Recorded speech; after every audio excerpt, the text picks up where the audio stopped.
Welcome back, everyone. We're excited Welcome. to jump into what is actually going to be the final episode of Season 1, Coffee, Chaos, and Cashflow. So if you have made it this far, thanks for joining us, and stay tuned because Season 2 recordings are already underway, and we're looking forward to coming back soon with that. Gents, it's good to see you all this lovely morning. Yeah, Any cool things you'd like to share about your week previous? I started doing some more cider last night. We just finished off the last cider that we did, and it turned out to be around between 8 and 9%. It actually turned out to be really good. Wasn't that great at the very beginning, but that's expected. But after waiting for about a month, it like a minty clove type cider came out of it. And so I just did another one. I just started another batch with a little bit more honey, a different kind of apple. And one of them, I just redid the same old one. And then this one, it's a new batch, and it's set to be at least 20% at the end. Nice. Wow. Yeah. Nice. That's what's going on in my heavy week. Cider. Yeah, that's more of a liqueur. It's just like you're leaning into right now. Apple cinnamon liqueur. Yes. Griffin style. Exactly right. I have this great invention I want to plug for some Chinese manufacturer brand, but this mug, I got this off Amazon, came with, I won't show you because it's hot to pick it up, but basically a glorified candle warmer. And you can see the bottom of my mug has this like induction pad. So I can keep I drink my coffee I like to drink it a little more slowly. And so I can have a single mug of coffee for about 30 minutes, just kind of sipping on as I go. And I now have a device that keeps it warm. I need to preface that. I really don't like. That's such a good drop shipping item. It's a great drop shipping. I could pop a store out and start making money on that right now.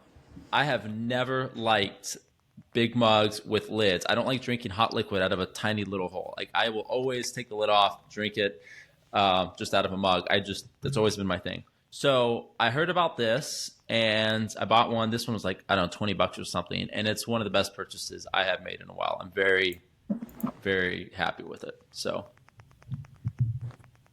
cheers, Amazon. Yeah, I drink my coffee. Pretty much takes me 4 or 5 hours to have to up, because I just sip it and I let it I like to keep myself at a certain awakeness, and then as soon as I start to feel myself come down, then I'll take a couple more sips and I can kind of come back up. I'll send you a link. You have to, if you don't like drinking cold coffee, 45 minutes in, this is an excellent device.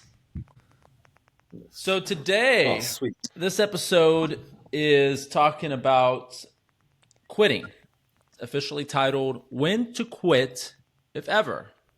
I think just to preface the subject a little bit, especially in entrepreneurship and business ownership, quitting is seen as something of a failure point. And it can be definitely a failure point, but it's also looked at sometimes very negatively, right? Like quitting is never supposed to be an option.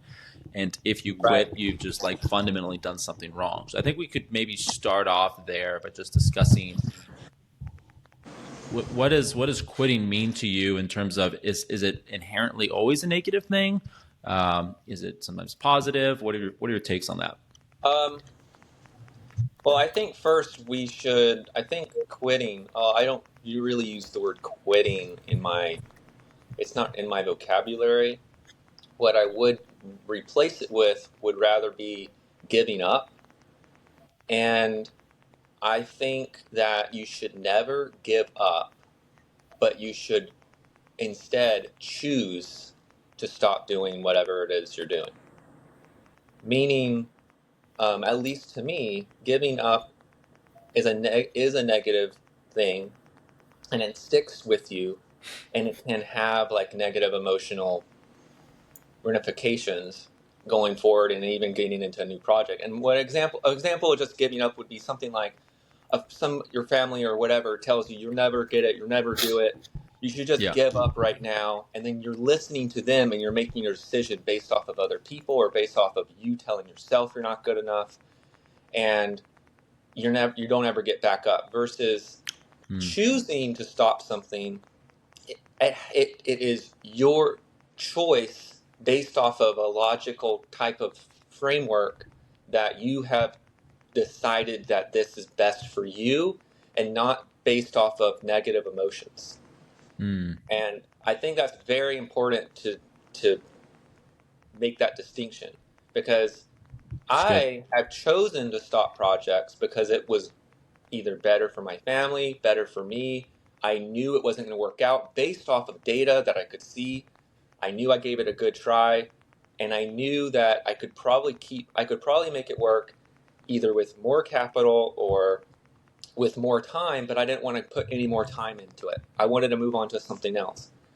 And I didn't make those decisions based off of negative emotion, based off of me saying, oh, all those trial and errors, I'm not going to ever get it. I'm not going to ever get it. And and I feel like a lot of people, they do that, and then they look back on it and like, oh, I wish I had stuck with that. I wish I had stuck with that, habit, or I could have ran that marathon, or, that business idea that I had, I gave up too soon. Or even I should have pursued that girl because I would probably have married her by now. Stuff like that, So in my view, never quit. Never quit. Never give in. Never, in matters great or small. Never quit. Decide to stop. Good. I like it. You have any thoughts? So I'm gonna, I try to find a song for everything, and so we're gonna take it back to before all of us were around. We're gonna go to 1978 to Kenny Rogers, The Gambler. Oh, classic. Know when to fold 'em, know when to walk away, and know when to run.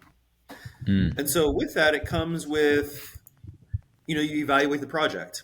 And it can be difficult as an entrepreneur because you've poured not only your physical effort into it, but there's also a measurement of mental and emotional effort. You've put yourself into something. And so the idea of quitting can feel like quitting on yourself. And is it a case of, do I push this and keep going, or am I willing to go down with this ship? That's where you've got to, no one can really tell you what's on the other side of that. No one can tell you. I look at, Robert Kiyosaki. He and his wife were sleeping in their car because they were so committed to making their vision, what Rich Dad had taught him, a reality. They slept in the car, whereas they had the qualifications to go get W-2 jobs. They could go get teaching jobs right away and have that stability, but they were so bought into it that it didn't matter that they'd be sleeping in their car. And I think about projects that I've had where it was like, I went down with the ship, maxed out the credit cards, drained the savings. And it's like, oh, well, if this goes right, we'll have this result. But, as an entrepreneur, I tend to lean on the more optimistic side of things anyway, less in the, what can go wrong. I'm just more like, well, what if everything goes right? I'm going to bet on me. And, even if there are probably markers of, when you should quit. But then also it's like, well, you think about other people who didn't quit. But they were really close and then made something happen. So it's, you have to know when to hold them, when to fold them, and all that stuff. But what's that point? And it's like, you as an entrepreneur only know. And like Eric said, you're choosing to stop. It's not, quitting or everything. It's just choosing to stop. This isn't an effective course. Maybe I need to, put a pause on this and revisit it at a later time. Maybe it's a retreat, come back and fight another day. My father used to say that all the time. So, and it's like, I guess to me, the thing is you have to identify kind of where you guys are coming from. There's quitting on the big thing, and then quitting on things kind of underneath that umbrella, right? And choosing to stop things. And if you think of someone like Abraham Lincoln, his historical account of starting out in politics to when he became 16th president of the United States is failure after failure after failure in election bids, like all the way through all these state races, all the way through. And he, I mean, just continuously failed. He failed in business as well, gotten a lot of debt, owed a lot of money to his friends. Like, it was a rough, rough deal. But he didn't quit on politics, right? He didn't win a lot of races. In fact, he lost a lot more than he won. But he was still committed to being involved on the political landscape. And so there are times where you have to make a decision to stop doing something underneath the greater whole of I'm still going to be involved, but it's not in a Senate seat, or it's not as a governor, it's not as this. And then he became a very extremely influential president, right? In a very pivotal time in the nation's history. But if he had decided to quit on the grand involvement in politics in general, we'd have a very different historical account from that time period. So I think that's one thing, is just distinguishing, like, am I kind of like you said, retreating like from a fight, or am I like closing out on the war in general? So making those distinctions, I think, is important. I call it zooming in or zooming out, and I was zoomed in and I need to zoom out and try to look at everything. And again, going back to your big picture, we might get these people telling us you need to quit this, but what they're really saying is you just need to quit this one thing, not quit the big picture, or change this or do this. So that's my go-to two things. It's zooming out and praying about it, and then analyzing what I'm seeing, and maybe talking to a mentor if I still need clarity on everything. But that's my go-to. What are your guys'? I'd agree with that, and I would double down on like those first two steps, and also getting somebody out on the outside to look at it, because it's just hard a lot of times to judge things from your perspective, especially if you're emotionally involved. So that's where it really helps to have somebody who can critically evaluate it, doesn't have skin in the game. And you have to temper that a little bit, because they're obviously going to be probably more likely to tell you to give up something that they don't have any involvement with. But they're also going to be able to be a little bit more fair on the critical evaluation than you and I probably can be if we're knee deep in something trying to get it going. So you still have to balance it, right? I don't think you can take it 100%, but I think it helps to have somebody outside looking in.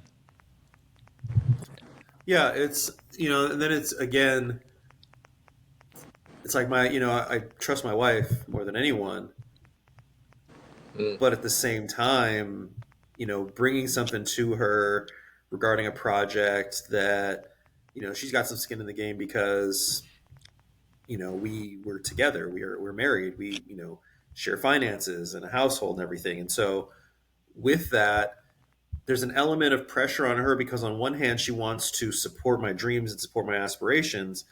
But then it's like, at what point do you look at it and say, well, babe, this is going a certain way. What can we do? That's a dicey line to walk.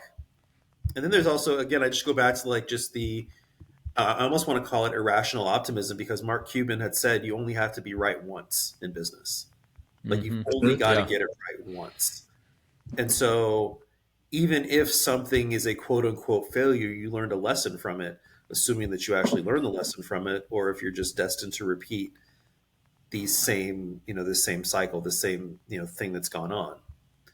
So again, it's a balancing act. And Eric is right, praying, seeking wisdom, seeking wise counsel from people who you respect and who want to see you win.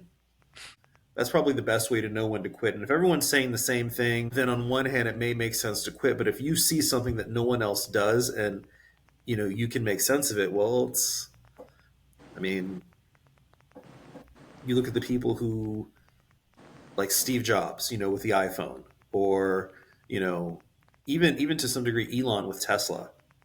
You look at these people that saw something that didn't exist except in their imagination, and brought it to life. Like, I don't deal with regret very often. Maybe other people do, but I'm thinking more of like the sunk cost fallacy, I think is what it's called, when you have put a lot into something and you can get to this point where you think, well, I have invested so much, right? Like if you're playing poker and you're nearly all in, by the time you get to the river, it's like, well, I'm already here. Like, it's okay. I need to go ahead and try to bet some more to win this hand and bluff it off. Yeah. And you've got nothing. There's no way you can recover. But sunk cost is this idea of you just got to keep going because the amount you've invested needs to be returned somehow. And so that to me is, I think I struggle with more with regret. Do you guys have any thought? Like, have you, when you've had to make a decision to pull out, are your primary post effects either regret, or are they kind of those sunk costs, like, oh crap, I gave all that in, I threw all that in there, and now I have nothing to show for it but wasted time? Or like, is there a fear of missing out if you think it might turn out in a couple of years? What's that look like for you?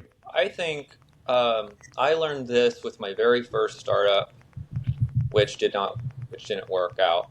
But we had worked on the project. We had raised money. I went and pitched it, and we worked on it for 2 years. And then a competitor who rose up in 1 year was suing another competitor for stealing their idea. Huge lawsuit, lots of capital involved. And it was the same idea we were working on. And so we were trying to pivot. The problem, it's my first startup, but the problem is that I over expanded. I was trying to, instead of just focusing on the key core thing and getting that finished, I kept adding all these new things and adding this and adding that and adding this and adding that, until it wasn't even the original vision to begin with. But going back to the emotional feeling, so I had all that capital tied up, and I knew that this was probably not going to work. I probably should just stop now or pivot or do something different. But I was so already invested, and the people I'd hired were already invested, and the timeline was invested, and then of course you have the money that was being invested, some of which my parents' money was in there, and that was a lot of emotional pressure. Turned into extending the project way longer than it should have been extended. Should have gotten shut down way sooner, and that is a great example of really going into what you were saying. But on the side where I let my emotions control like the decision-making process, which you can't do, instead of looking at the data. But again, I was 16, so it was my first startup, so I get a little We're all a little less wise in our 16 years. Yeah, a little. But yeah, dealing with regret now in general, I mean, what I would say is I don't see it like I was involved in a video game development for a year and a half.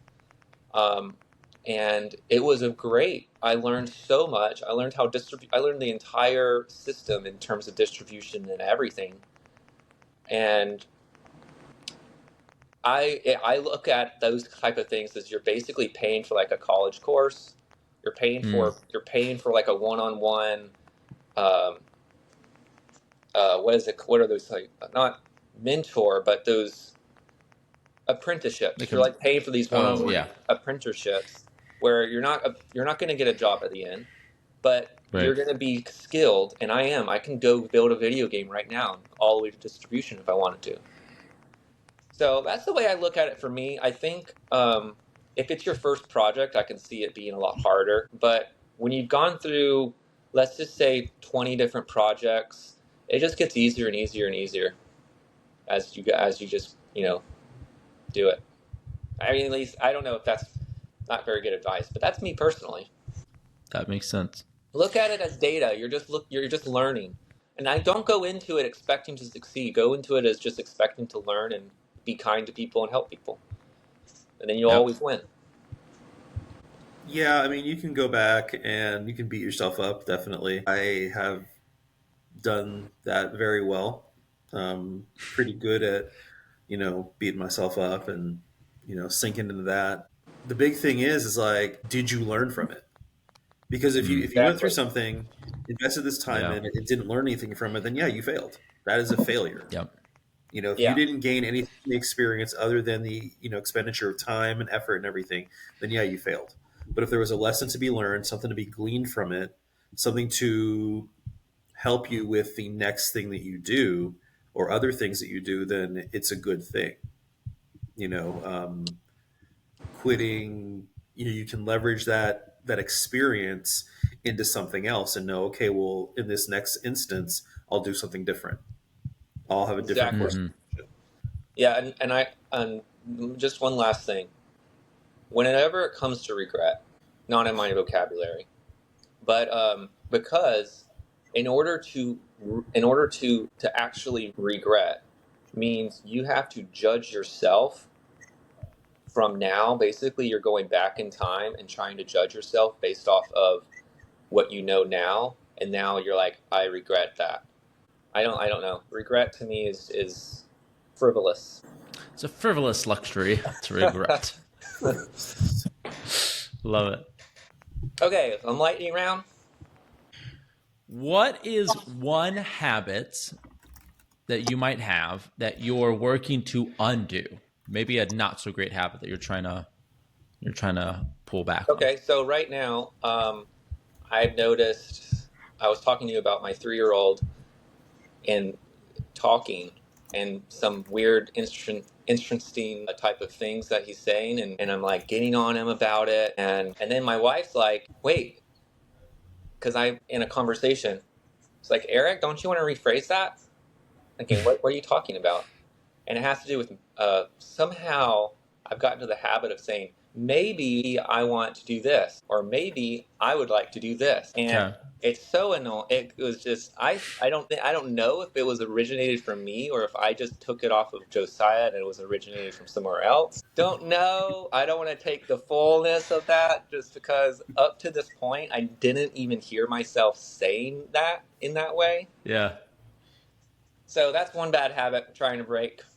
Yemi, what's one word you'd use to describe yourself? If somebody said, give me one word for Yemi. Pleasant. Like it. I like it. I'd also agree with that. So Appreciate you, bro. that's good. Yeah. Oh, I have one for you, fits. Aram. Uh-oh. I have one for you. If you were going to fight with William Wallace, This is already bad. what would your look be? Because you're not going in with a suit. Okay. What would my look be? Would you have a full beard, a short beard, Oh, okay. long So sword or short sword? how am I gonna macho up to this guy? Yeah, You you're could give him obviously like a John Wick kind of suit. Yeah. I mean, if I'm assuming I can't bring an AR or at least a 9mm or anything, so we're doing this. We're doing this on his terms. What would my look be? So my whole thing would just be I would want to be fight with William Wallace against the war. I thought fight Not head on. against. Okay. Because I don't think my you would answer's- stand a chance. Just saying. I don't want to be worried. Yeah, I was like, dude, this is terrible. Okay, actually, my answer is probably still the same. When I think of, there's this idea, David and Goliath's, the book by Malcolm Gladwell. He talks about using perceived disadvantages to your advantage. My perceived disadvantage is that, I'm not super heavyweight guy. So speed is my advantage. Like all growing up, I was almost always the fastest runner. Got around people. When I played basketball, I capitalized on just being ridiculously stupid fast. So if I were to go into battle, I would not be trying to put on a bunch of armor for the sake of security. I'd be looking for how light can we be to move as quickly and evade as much as possible and kind of get the upper hand on people that way. So like my Legolas. look would be Basically like Legolas. Yeah. Yeah. Yep. Something similar like that. Maybe I'd Jumping pick up on some the archery tree. skills too. Not a fan of long hair though. That's a serious. If you've ever read about Absalom, like there's like that's a what do they? Bro, you like, know about Absalom? I'm bringing up Absalom, man. Like don't give yourself a possible hindrance if you could help it. So yeah, no long hair. Cool. Good times, guys. Well, that was fun. That was a lot of fun. Again, congratulations on season 1. Yes. Look forward to picking up with you here in a few short days on round 2. Let's do it. Let's do it. Cheers. Cheers.